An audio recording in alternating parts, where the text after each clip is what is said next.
Welcome back to Becoming a Published Author is Fun.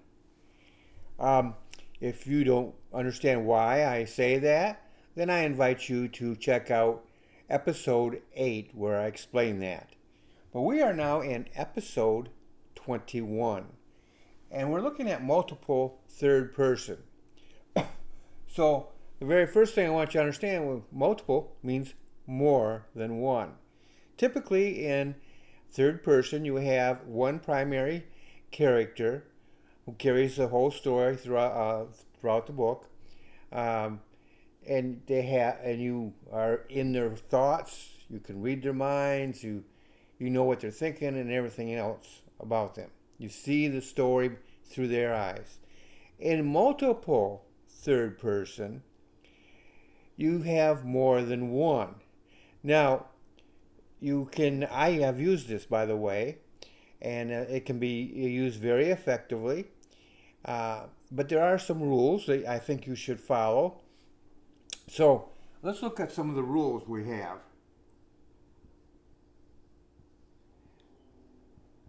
Because there's more than one person, you've got to be very cautious about this. Too many, I'm going to write this down. Too many equals confusion.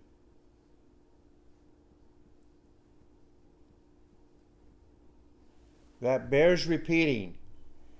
Too many, in this case, too many third person points of view. Too many equals confusion. And so you got to be very cautious with it. I have used it. I believe I've had an occasion where I've had two. I don't think I've ever done three, but two. And that's difficult enough as it is because when you have two, you still want one person to have the priority. So you have a little balancing act here. Most of the time they're not in the same scene. They're in different scenes. Whoops, that's not what I want.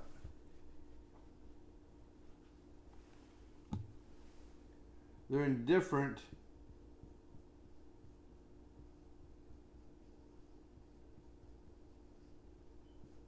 scenes.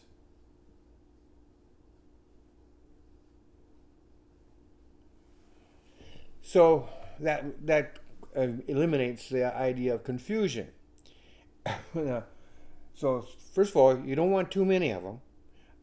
Two, three at the most, I would think. Different scenes, usually. You can bring them together, but when you do, you're going to have to make a choice which one is going to be dominant. And that might depend upon the scene itself, the context of that scene. So that's not a hard and fast rule, but it is definitely a caution that you need to follow. Eventually, in most stories, you could have three different stories going, and end up with three results. But that's kind of out there, and it's hard to achieve something like that. And in the end, you still want a common ending. Otherwise, your reader is going to be left sort of hanging out there. So you want your story, no matter how wide it is, it's got to come to a successful conclusion. And so eventually,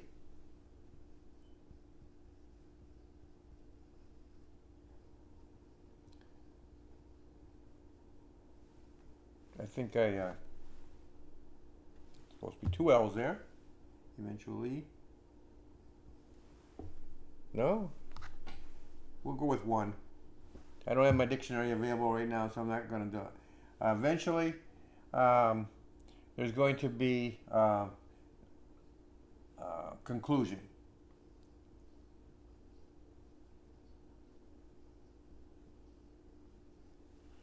If I'm spelled this wrong, this is a good point for you to remember. Always have a dictionary with you so you can check up on words. I still think I'm wrong. I think that should be two L's.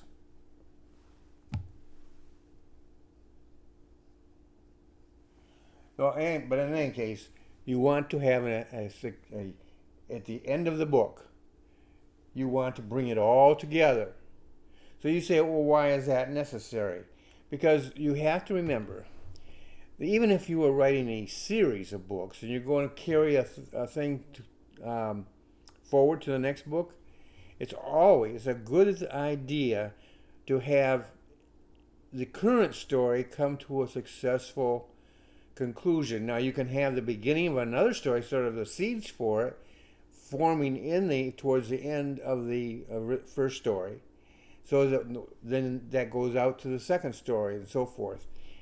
But you want to have the reader to be able to put that book down at the very end and say, I enjoyed that.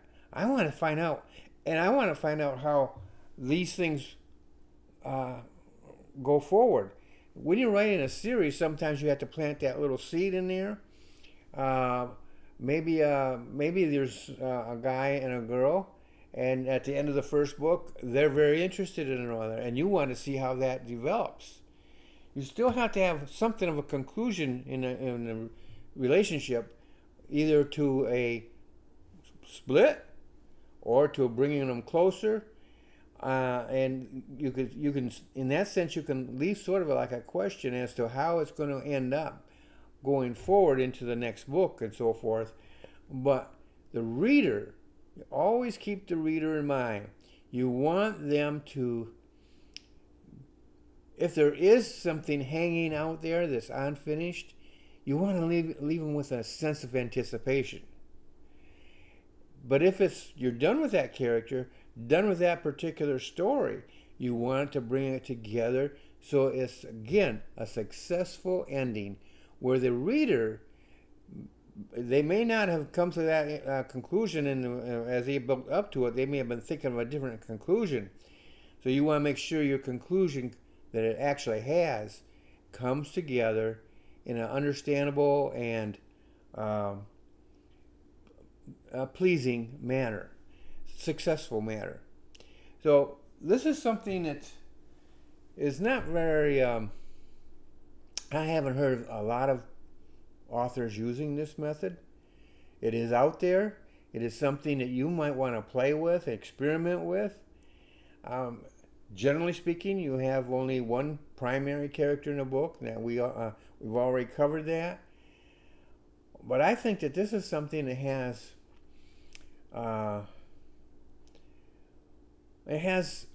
power in it. I was just thinking, a friend of mine wrote a book, and actually it's the same character throughout the book, but he has goes by different names, different personalities and so forth that show up, different stages of his life, I think it was. And so he had these nicknames and so forth, and you don't really realize, you tend to realize that a little bit as you're going through this. You start wondering, and you start, oh, is this the same character? And then towards the end of the book, you start to see them pull together, and different things, events happen. You begin to realize this is the same person that we've been following. We may have actually thought we were following multiple persons, but there was the same person. One would take place, he would kind of disappear, then another one, and another one, and another one, and now all of a sudden you're seeing them all come together, and then it brings forth a pleasing, if unexpected, conclusion. And the writer did a very good job on that. Had me guessing, and there were certain clues that were dropped along the line that made me think it was the same person. And so I kept going back, checking things out. And that's not bad. You want, if a character is so interesting to the reader that they want to go back and check something out just to see if they're right and so forth, that's fine. You don't want them going back if there's confusion. And so there's a fine line there. But if there's that interest, that build-up, that anticipation, if that keeps growing, it's all right if they go back and look at things just to clear up their own mind on different issues. And then as it comes together, they start to see those things play out, and so it comes to a a conclusion. So there are different ways you can use the multiple. And it's very effective, I think, in a series. You can introduce, for instance, you can have one point of view through most of the book, and towards the end of it, bring in that next one who's going to be the primary in the next book. That's a possibility. You can have more than one. Like I said, I wouldn't recommend more than three within the same story, but you don't. But when you're if they're in the same scene together, one should take priority. But most of the time, they're going to be in different scenes. And again, you got to bring them together.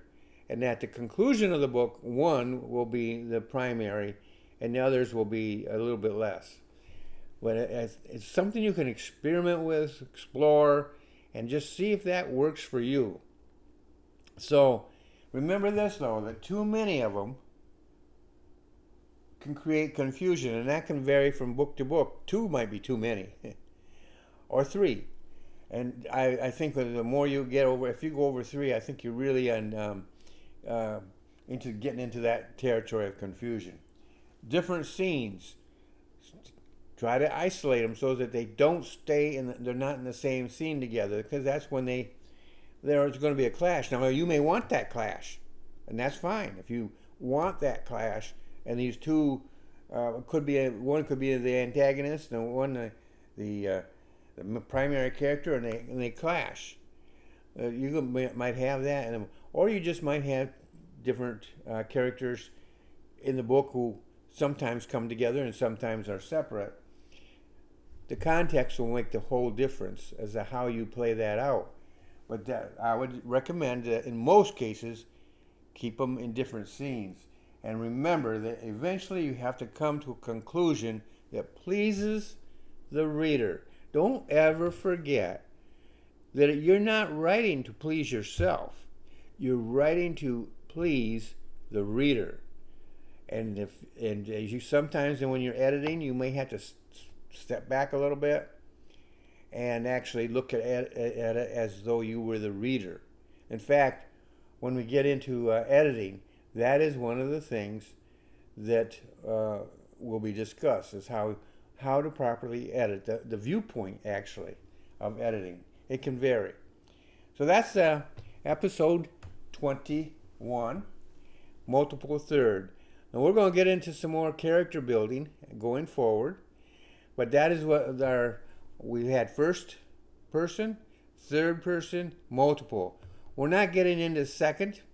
Second person primarily is dealing with the author is actually talking to you, the reader, and it's a little bit more difficult, and I don't know if I'm going to be getting into that in the course at all.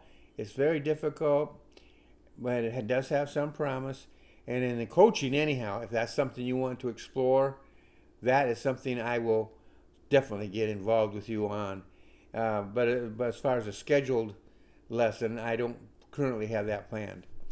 That's it for today. I'll see you in the next episode.